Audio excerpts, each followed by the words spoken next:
My name's Andy Edwards. I'm one of the co-founders and now executive director of Makespace Oxford. So I live in Oxford, have been here for about 10 plus years now. I'm also involved in another social enterprise called Transition by Design, which is an architecture and design cooperative that gave birth with another group of partners to Makespace Oxford. Makespace is a social enterprise, so a community interest company, and it was set up to try and respond to two challenges that we see in the city and now more broadly across the county, which is the rising number of empty and underused buildings and spaces, and the growing number of kind of purpose-driven organisations and community groups who are desperate for space and delivering an amazing impact to their local community and their local society, but often struggle to access space. Oxford, as many will know, is one of the least affordable cities in the UK to live in, to buy a house, but also to obtain space of any kind, whether it's to bring together community groups or start up a new social enterprise or initiative. And so Makespace is in response to that, really. And so we take empty buildings and we revive them, we repurpose them, reanimate them, and make them available at affordable rates to community groups or purpose-driven organisations. And it's not just about putting organisations into spaces, it's also about how those spaces operate. So we focus quite heavily on how we build a kind of mutually supportive community of organisations, because a lot of startups, a lot of young organisations, they really struggle to build connections, networks, access resources. And so by bringing those groups together in shared spaces, often called kind of co-working spaces or shared studio spaces, and that gives them an opportunity to connect, to share resources, and ultimately kind of fast track and become more impactful and bigger than the sum of their parts. What does it look like when you bring these organisations together? So our first example was a hub space in North Oxford on Aristotle Lane, and it was in a former office building that was empty for about 4 years. It's due for redevelopment. It's going to be knocked down at some point and the whole area regenerated. But whilst the owner is waiting to fulfil its regeneration plans, we had the opportunity to take over that space and invite a range of organisations to kind of come together and kind of take co-ownership of it. And the result over the last 3 years has been about 100 organisations benefiting from affordable work making and studio space that range from just about kind of every kind of sector you can imagine, from creative, cultural and social impact. So we've got a community pottery studio that sits next to the Young Women's Music Project, who support young women from across Oxfordshire to gain skills and kind of access training around music and the music industry, but also sort of mutually supportive space. They sit next to a library of things where you can come and borrow items rather than buy them. And they have a whole resource library where you can borrow anything from a carpet cleaner to a tool set. And then upstairs, we've got a whole range of kind of artist studios and maker studios.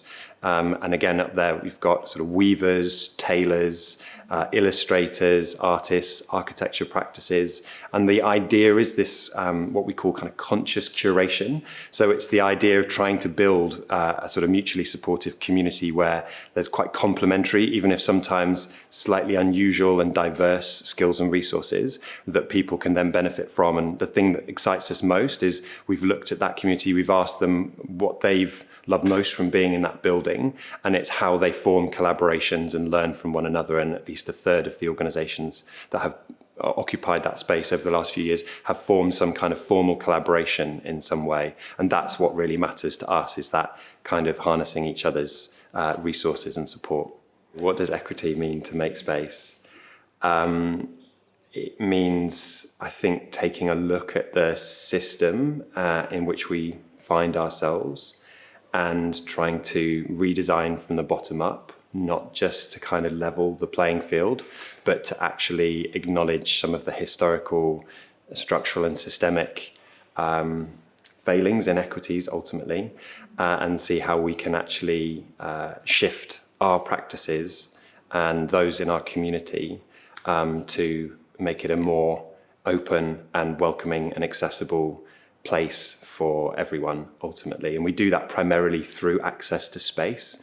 Space and buildings and property are so rooted in histories of inequity through imperialism and colonialism. And for us, it's about saying, okay, who should have access to our towns and cities? who should be feeling a sense of belonging in the places where they live and work, who does currently and who doesn't, and how do we actually start to quite literally open the doors or break down the walls between those that don't have access to space and those that do, because ultimately our city and the wider county where we're rooted is missing out from excluding those people.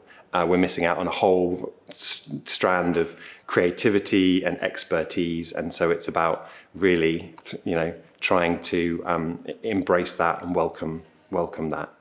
And it starts with space, but hopefully long term it shifts towards shifting of power, shifting towards more equitable ownership. So actually having a much more democratic and diverse ownership model for our towns and cities.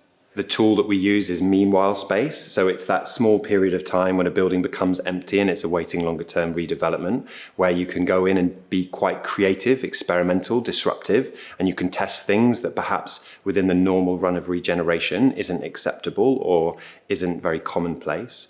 But that's just the kind of starting point. That's the kind of catalyst we hope to be able to generate conversations around, who our towns and cities are for, who has access to space, and what kind of services and activities are they delivering.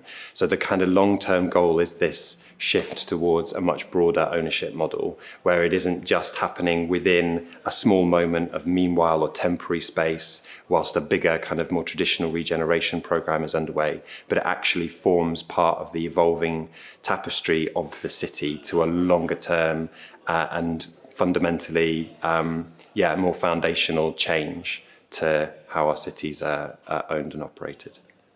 The challenge that's ongoing is this idea around any kind of inequity or inequality, is that actually the message that inequality or inequity harms everyone. It doesn't just harm those without perhaps access to certain resources, but it also harms those that actually are the power holders, that actually do have access to the resources, because they're missing out on so much of the kind of diversity that we talked about. So I think how you shift the narrative around by simply opening up these spaces and diversifying what activities are happening in the city that aren't just exchange-based, they aren't just based on market pricing, but they're much more about regenerative ideas around social impact. If we can shift the narrative towards that understanding that everyone benefits when that happens, then we're on the right track. But actually doing that is the toughest job. So that kind of narrative change piece is something that we're constantly working on. And I think that's the really slow, long-term work. And then within our industry, we've got quite, another set of challenges that are much more mechanical, which is just how bureaucratic it is to access space and how many barriers there are in place, whether it's legal or financial or even kind of relational and network based. It's so difficult for groups to navigate those to get towards having any kind of short-term or long-term ownership of a space. And so we're there to really try and sort of start to knock down some of those barriers and create an easier route to someone gaining access to space.